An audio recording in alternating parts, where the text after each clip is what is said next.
कामस्तु वासुदेवांशो दत्तप्राकृत्रमन्युना देहोपपत्तये भूयस्तमेव प्रत्यपत्यत तमेव प्रत्यपत्यतः। परम मंगलमय श्रीमद्भागवत कथा उपस्थित भगवत चरणामृत के भक्त वृंद, श्रद्धा स्नेहमयी मातृशक्ति, हमारे प्यारे संतज्ञ वृंद, विप्रबंधु, भगवान की असीम अनुकंपा के फलस्वरूप श्रीमद्भागवत ज्ञान यज्ञ का आज अंतिम दिवस कथा कभी समाप्त नहीं होती, कथा का विराम होता है किंतु समाप्त नहीं, क्योंकि हरि अनंत, हरि कथा अनंत। भगवान श्री हरि अनंत हैं, उनके अनंत अनंत रूप हैं, उनके अनंत अनंत लीलाएं हैं, उनके अनंत अनंत जन्म हैं।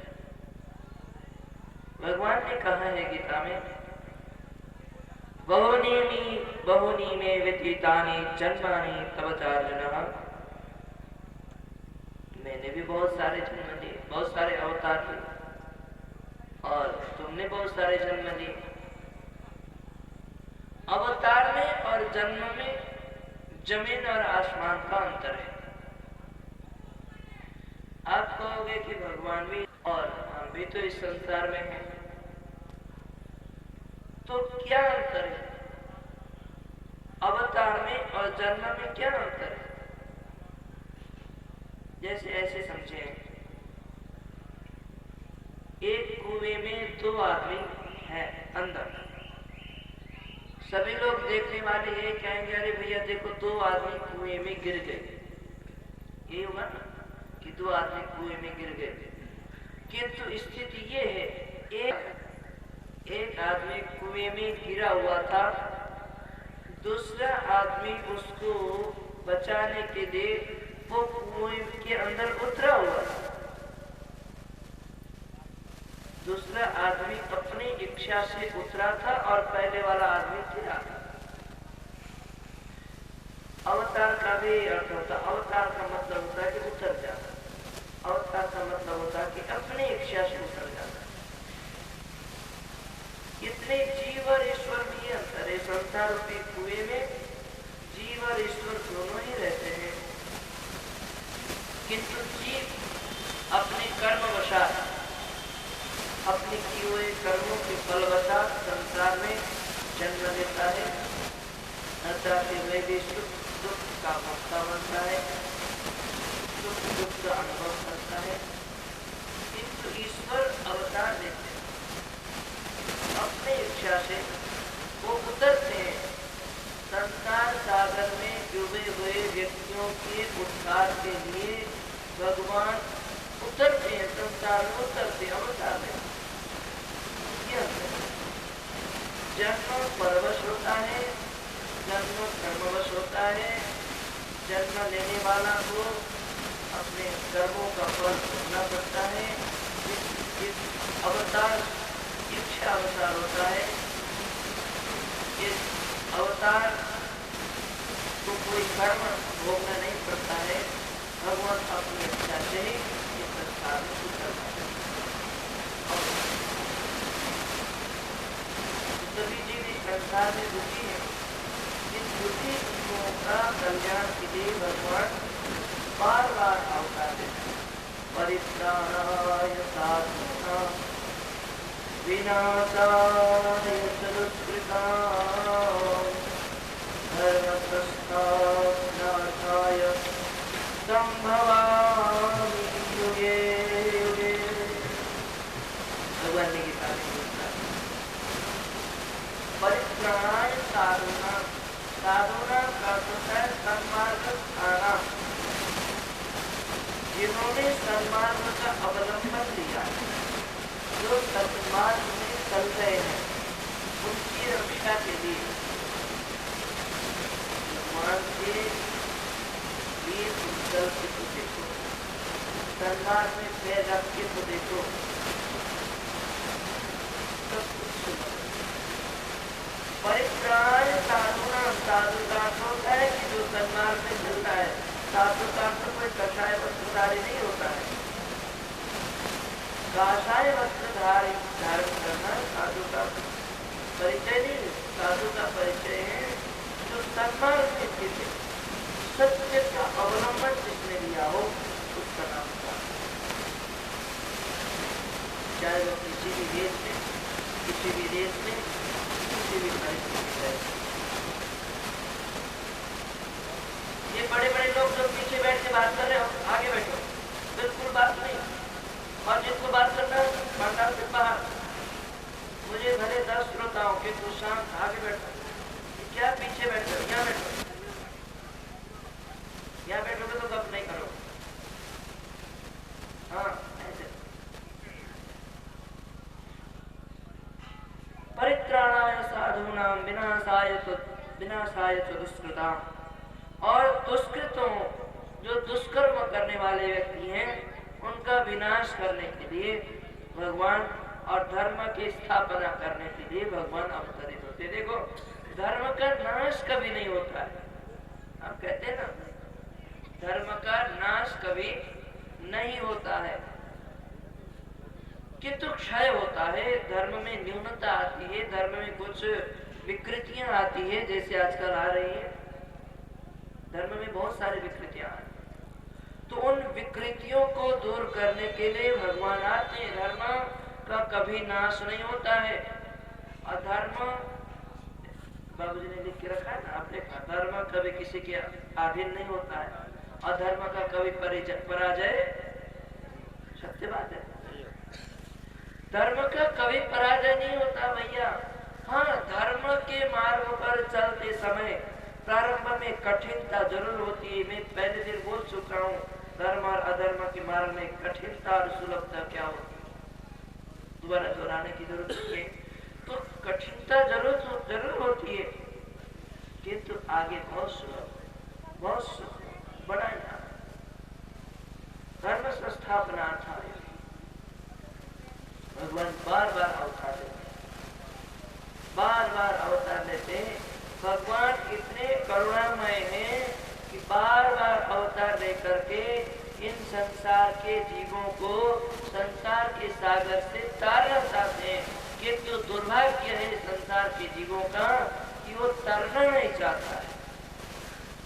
बार बार भगवान आते, चिल्लाते जाते, आओ आओ चलो, किंतु कोई किसी ने, राम आए चिल्ला के चले गए, कृष्ण आए चिल्ला के चले गए, ऐसे अनेक अनेक अवतार, भगवान शंकराचार्य, भगवान बुद्ध, अनेक अनेक महापुरुष आए, किंतु कभी किसी ने किसी की सुनी नहीं और आपने भेड़ चाल छोड़ी।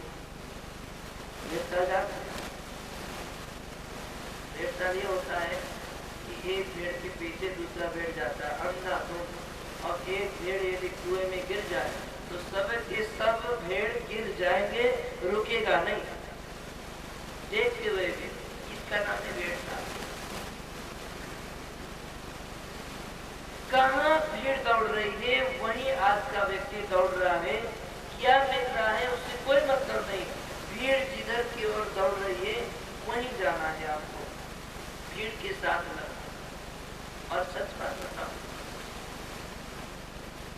खुरदरे की दुकान में भीड़ हुआ करती है, क्या छोटी छोटी सामान मिलती है वहाँ भीड़ हुआ करती है। जहाँ हीरा जवाहर के दुकान है वहाँ भीड़ नहीं हुआ करती है, वहाँ कोई कोई निर्ला ही पहुँचता है, किंतु पहुँचता वही है जिसको हीरे जवाहर की आवश्यकता है। और सिनेमा हॉल पर सब लोग पहुँच जाते हैं, वहाँ बहुत भीड़ होती है, किंतु कथा में कोई व्यक्ति निर्ला पहुँचता है, पहुँचता वही है जिसको आवश्यकता है।